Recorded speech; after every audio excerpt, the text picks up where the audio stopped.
Johannah. We are here in the House of St Barnabas in Soho Square.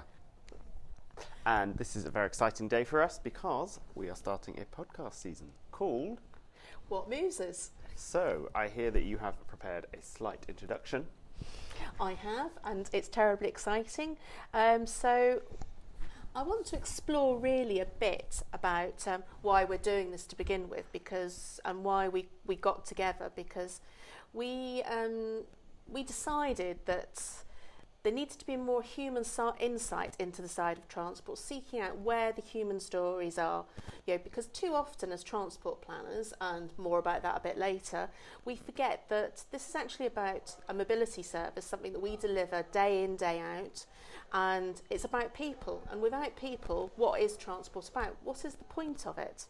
We're going to explore some of the current issues, some of the not so current issues, but how we can really improve the transport experience for everyone. Sometimes we might be looking at the bigger issues, sometimes the Williams Review, things like the future of transport, future of driverless cars, the battle for town space between cars, pedestrians, cyclists, which I know is really important to you, and the smallest questions, giving a voice to people that we don't necessarily normally hear about, whether it be the engineers, the designers, the operators, the people delivering the frontline services, or people that use our services, the customer, because that's ultimately what we're about. We want to be a broad church, giving voice and opportunity to a diverse range of interviews as we explore what moves us. So here we are. I'm Johannah Randall and I'm Liam Henderson. So moving on from that, it's probably worth mentioning that we are sitting in Soho Square next to the Crossrail station, which is not quite open yet. If you hear some drilling, that is them busy at work getting the station ready. I think one of the reasons I wanted to do this podcast is, for example, the Crossrail service. All the press is about the fact that it's running late. What that has meant is that West London, the shopping area, for 2 Christmases now will not be step-free. People needing step-free access cannot come here. They were promised this. So that is one of the implications of it running late.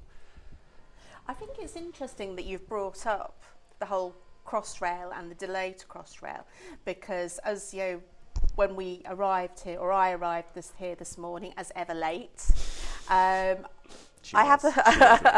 because I am always late, and I was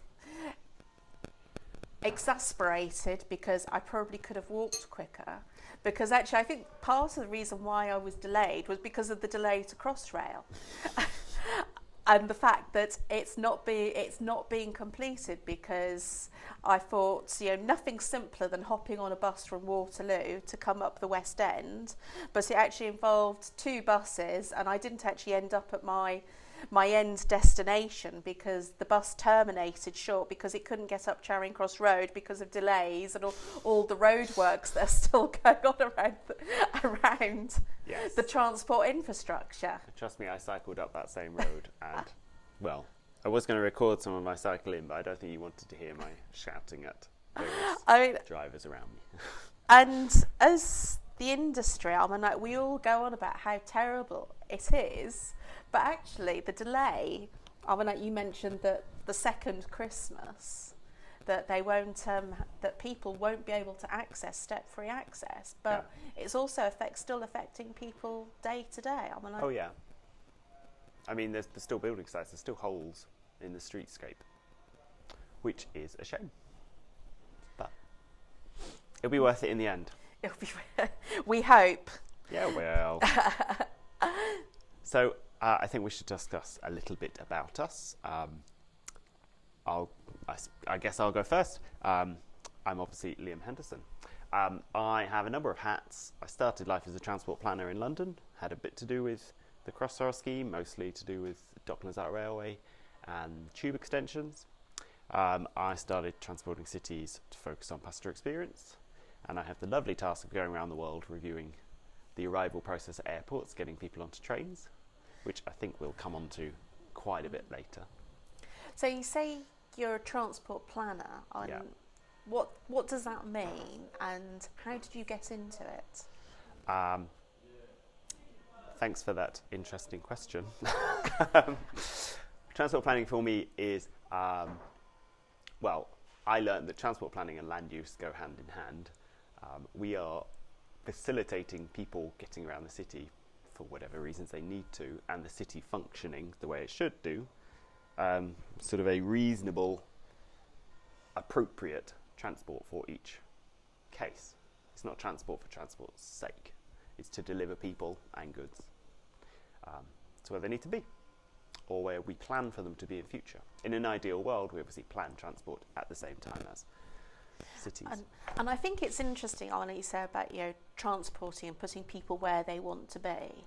But quite often, transport planning is about the infrastructure and the economics and the business case. Oh yes, concrete boxes. Yeah, I think quite often it's reduced to. Sorry to all my transport planning friends for this. It's reduced to numbers and statistics and spreadsheets as to what's the economically cheapest way of delivering the policy goal, rather than thinking about the people using the service. One example is we tend to build minimum viable stations, whereas in some other countries, or indeed the major stations in London and the north cities, building big inspirational buildings has sort of an unquantifiable benefit to the local area. People have pride in their big central station, but that would never come out in a spreadsheet or a model. And why do you think that is? Because things are designed for people to use, and if we don't get them right, people won't use them. So why is that not considered? It's very difficult because we have to base it on financial case for things, and it's very difficult to quantify using the numbers allowed, the factors that we're allowed to use. It's very difficult to quantify those benefits, the social benefits, which have been allocated a value, which has to meet the Department for Transport and the Treasury's criteria.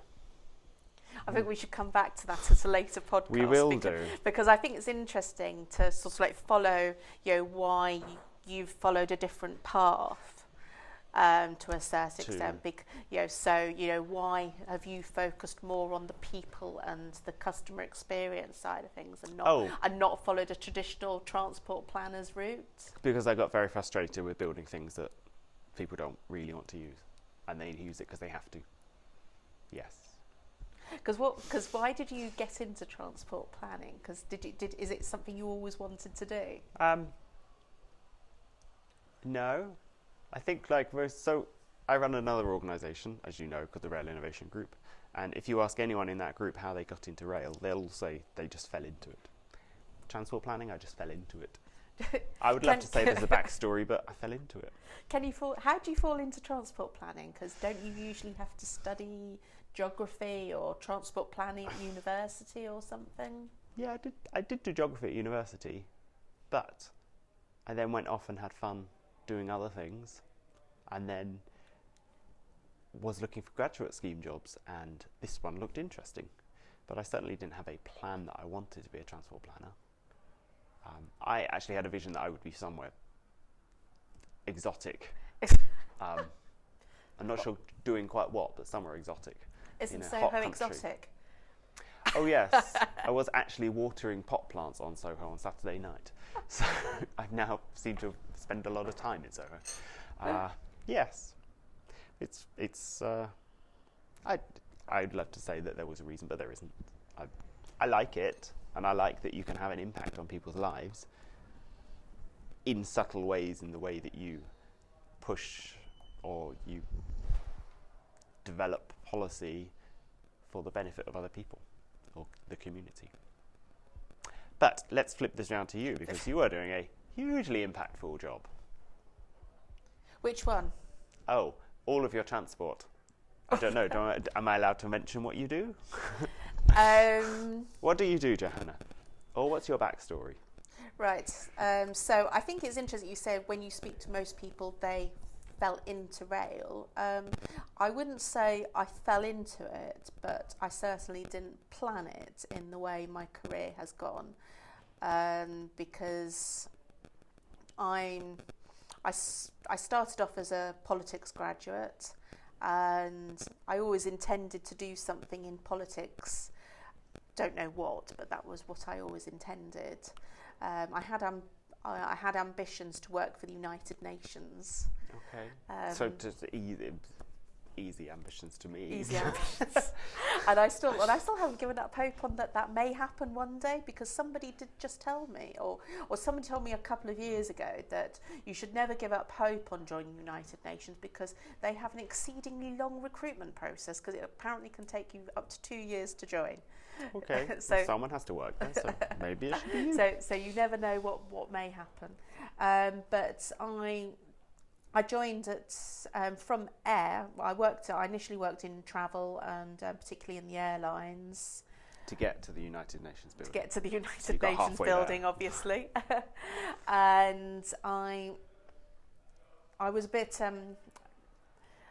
I was at a career path, and I saw an advert for Great North Eastern Railway when the first train operators were under British Rail privatisation, and they were looking for customer service managers. Right. And so I was part of a new breed of people brought in to focusing on customer service in rail.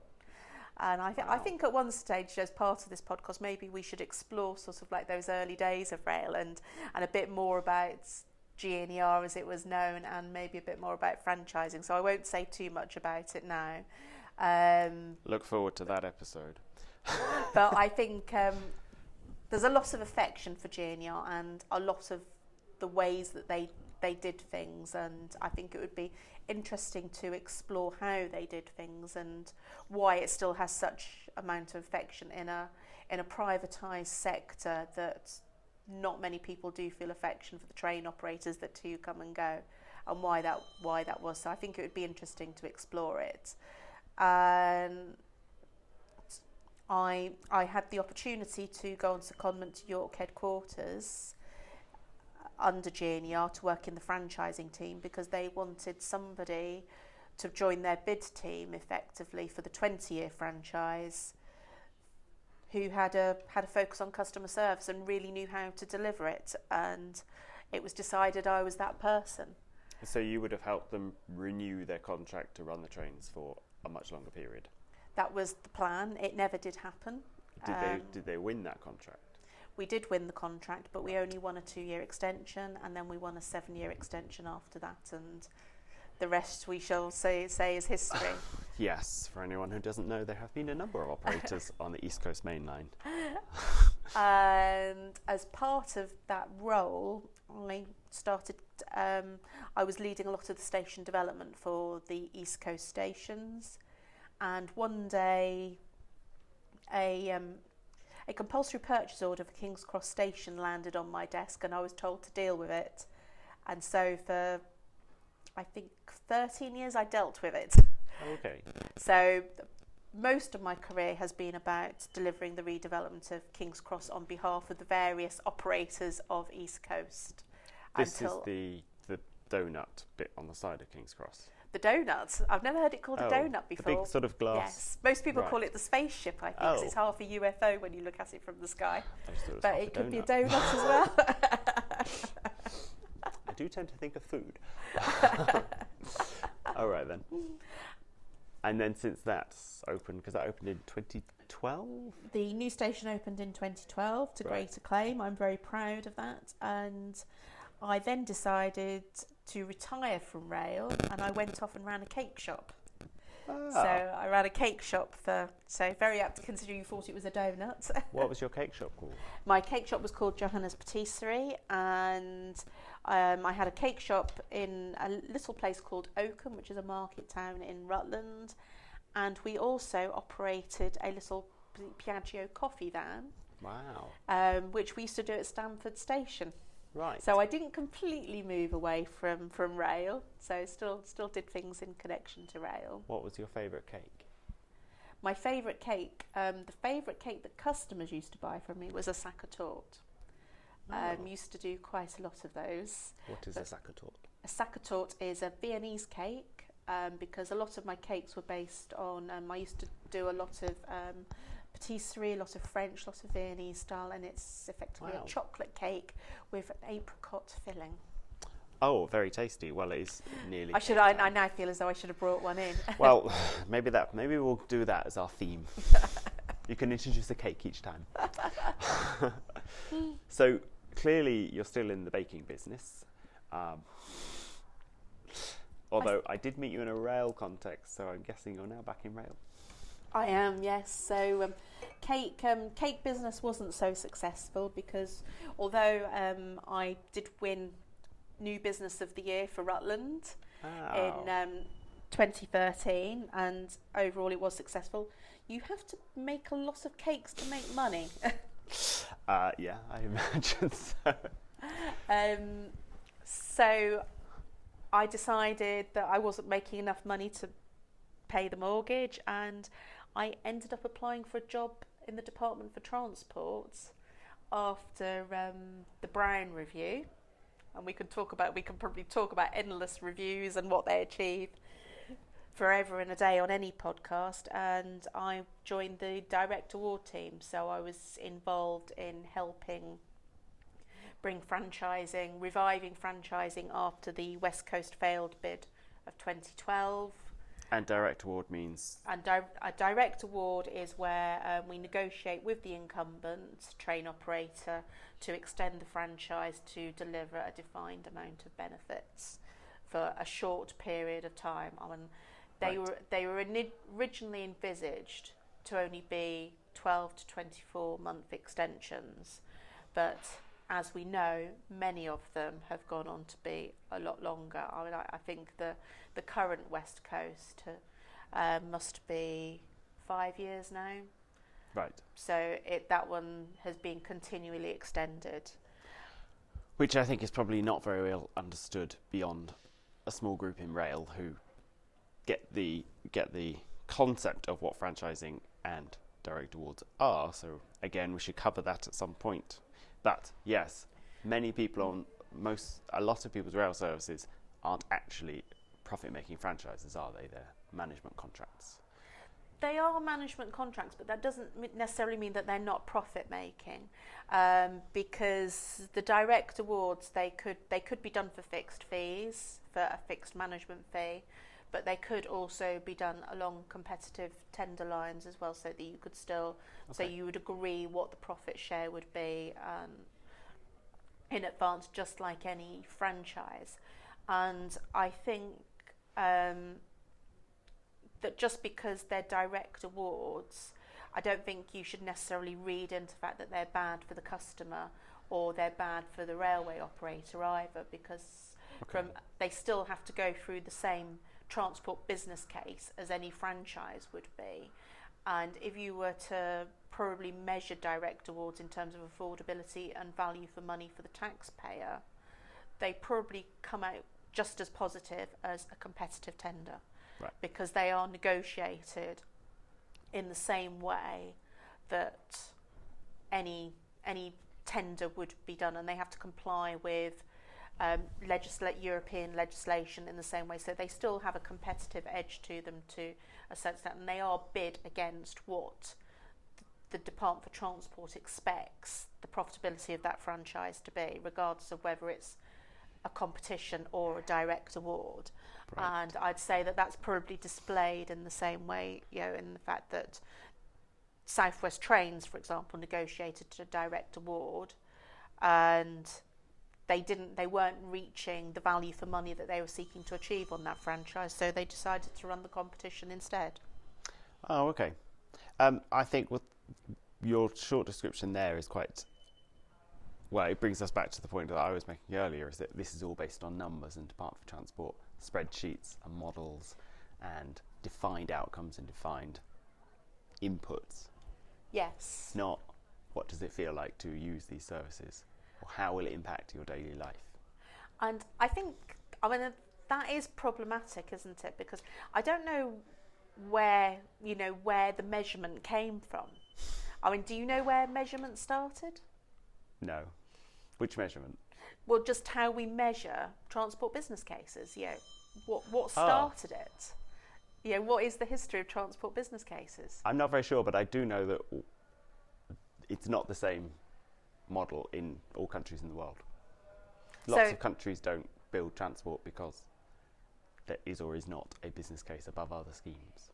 We, in this country, do have adopted fully the business case system.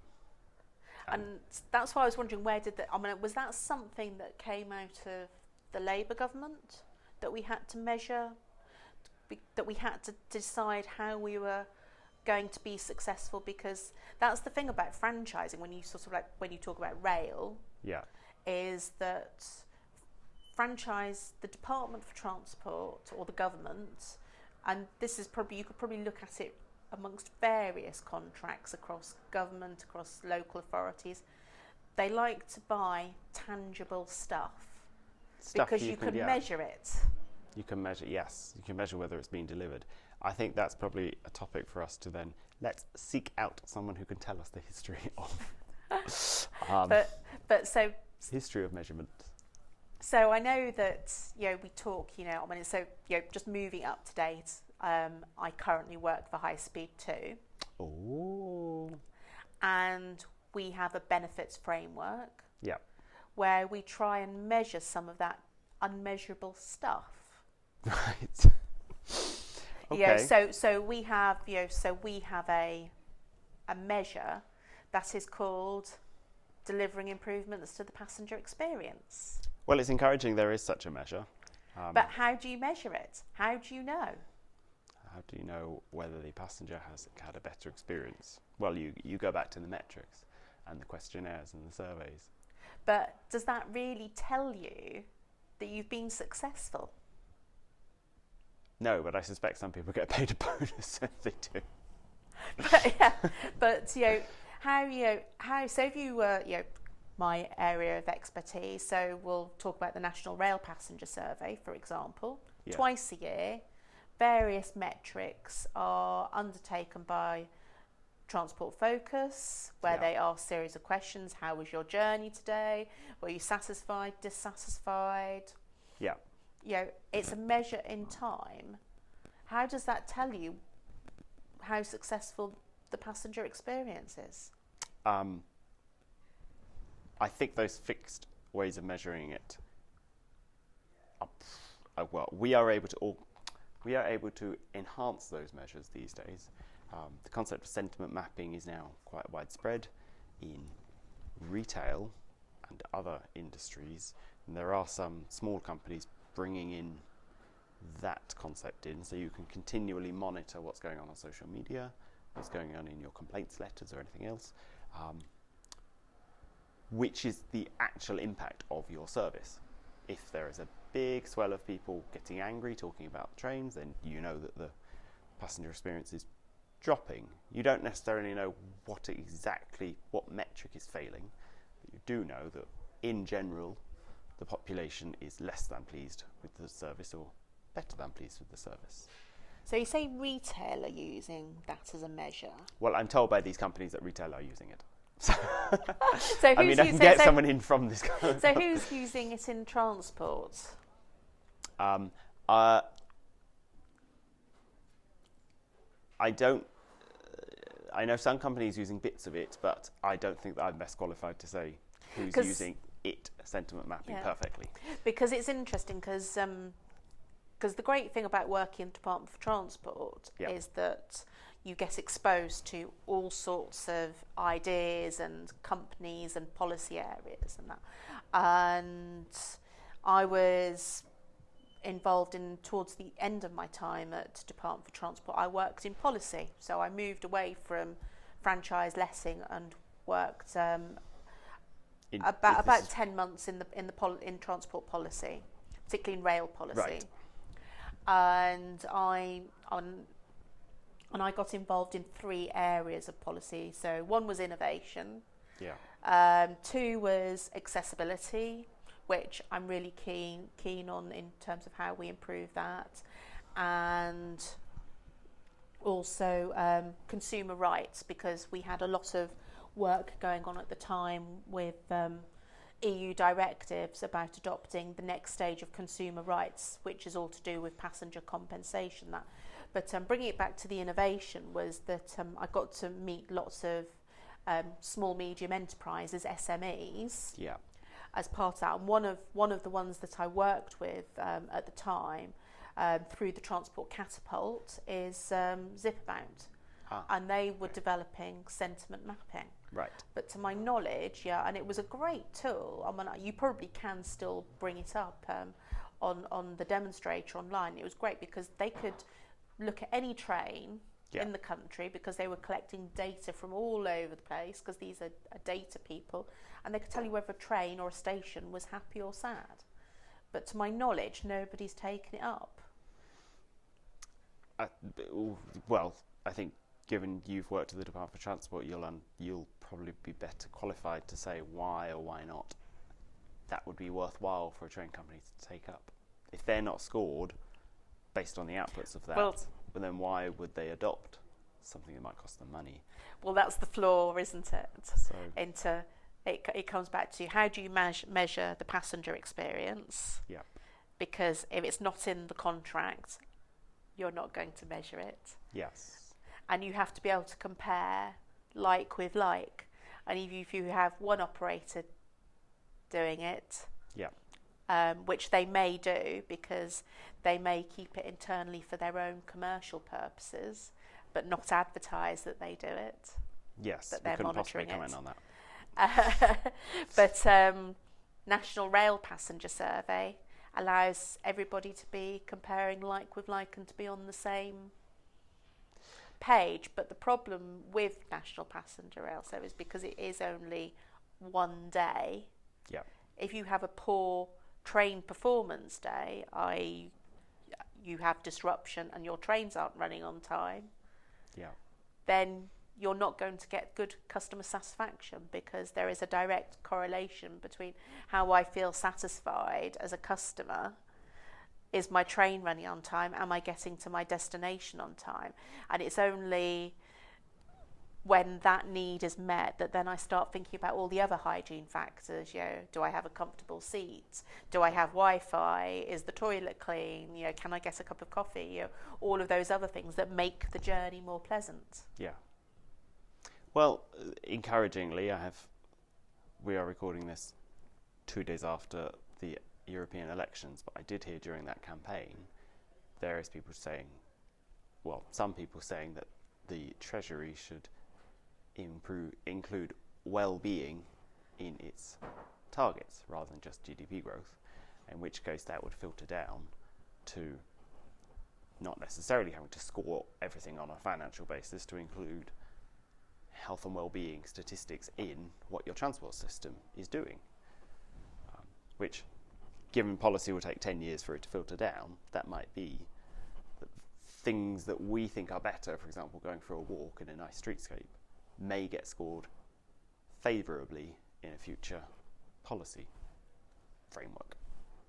It's interesting you say about, because I read something, I think it was this morning, about someone, a transport operator in Europe, that were gamifying how you arrived at the station. And I can't remember who it was, because they... As in, you score yourself against other people, or you score if you arrive by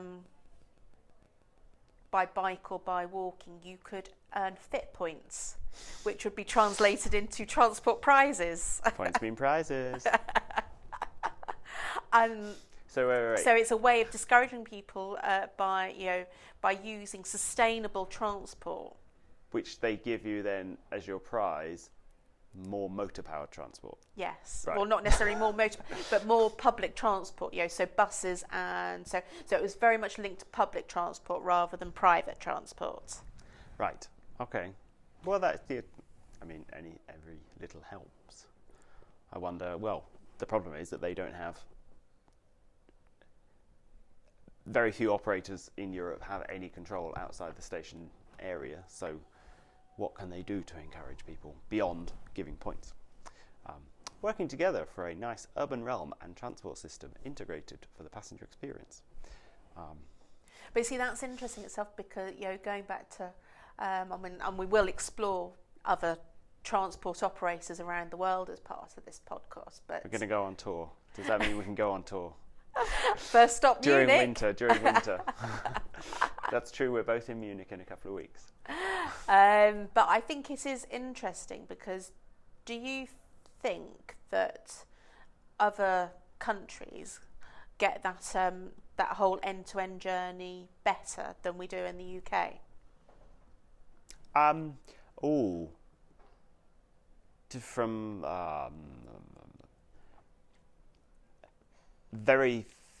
I would say very few do the end-to-end journey as a more integrated, consistent passenger experience, or have the sort of control to improve all of those bits. I think there are countries that have better funded public transport, therefore it's just nicer and seems like it's integrated. And there are parts of the UK that have quite a nice passenger experience throughout, but that's a nature of historic reasons rather than an overall plan. What's an exemplar in the UK then of where they've got it right? The through passenger experience? Yes. Well, this is the thing. I don't think it's through action. I think older, smaller towns with a nice pedestrian centre, with a train station in the middle, just feels nicer. It feels like a nicer experience through the journey.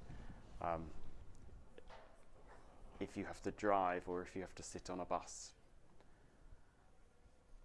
through some poorly planned urban area to then cross a car park or a motorway to get to a suburban station, that's where it's less nice. Because I think that's what's quite interesting, isn't it? Because probably we're at a stage where for the last 40 years everything's been planned around the car. Yes. And maybe, because of just the way our life is changing now, people are becoming increasingly urban, younger people are not learning to drive. Do you get a feeling that that's actually turning around now? We are thinking more about how people get around by public transport. I'd say so. I'd say obviously more in urban areas and towns, you can see new apartments being built close to the station, whereas in the past it would be a DIY warehouse or a light industries area. Which isn't very pleasant, is it, really? No. But now you're getting newish apartments close to the train station, or the bit between the train station and the city centre. Those walks are getting much nicer because local authorities know that it's a nicer way to get people to come to their shopping district by making the walk nicer from the station.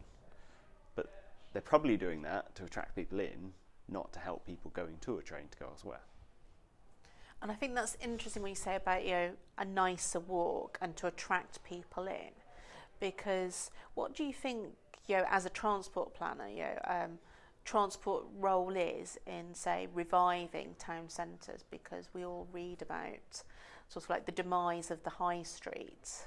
Yes. But presumably transport can help. Yes, it can help to a point. I'd say yes, it helps. Until such point as your transport is so good that you become a dormitory town. But that's almost a different problem, isn't it? Because we've got a party walking past. Because I live now in Brighton. Yeah. And Brighton's it's London on Sea, isn't it? Yes. And it's a very vibrant city. It has excellent transport links all around the city. I mean, because interesting fact, more people use Brighton buses than London buses. Isn't Brighton Buses the only local council-owned bus company left in the country? I don't know if it's locally owned or not. It's operated by Go Ahead, I know that. Oh, right, it used to be. But I don't know whether they still overall own it. I thought it was. And we also have another bus company that are trying to become a sustainable bus model, but they are crowdsourced called the Big Lemon. Yeah. But also Are the buses yellow? The buses are yellow. Although I actually think they look more like bananas than lemons. Okay. All about food. They do look more like bananas than lemons, but I think they run on recycled fuel at the moment, but they will eventually be run on. So some of them may be solar power. I can't remember that, but they're quite a new company. Yeah. And so there is a brilliant bus service in Brighton which runs most of the day. So you don't necessarily need to get on a bus. I mean, get in a car. And it has a really good train service all along the south coast and up to the capital. Yeah. But it also is still a very vibrant town because it's a big place though. It's a big place. It doesn't really have industry as such, but it has a lot of financial services there, a lot of design services, a lot of tech, and a lot of tourism. And two universities. So, yeah. But it still has its problems, I think, with shops, just like everywhere else is.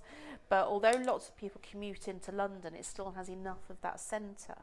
But compare that to a place where we moved from and we lived for 10 years, actually just over 10 years, Oakham in Rutland.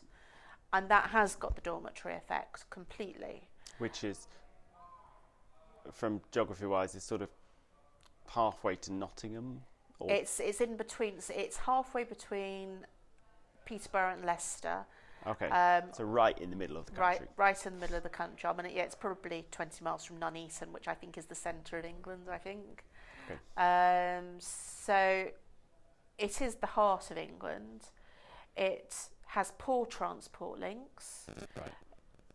Hourly train service, no bus service, so to speak of, and I was quite heavily involved in the local politics of Oakham and Rutland, and they were cutting bus services back because austerity. Yeah. So there was no money to fund loss-making bus services, and yet, interestingly, for a place like Oakham is affluent, but it also has quite a lot of poverty in the area as well as lots of rural areas do. And there are lots of people that rely on the bus services to get around, to get to hospital appointments, to get to school, to get to college or whatever. And they were declining. But going back to your point you made, well, your question earlier on was about how transport planning can help with regeneration. But if you are a local authority outside of a big city, you don't really have much control over your public transport or local transport.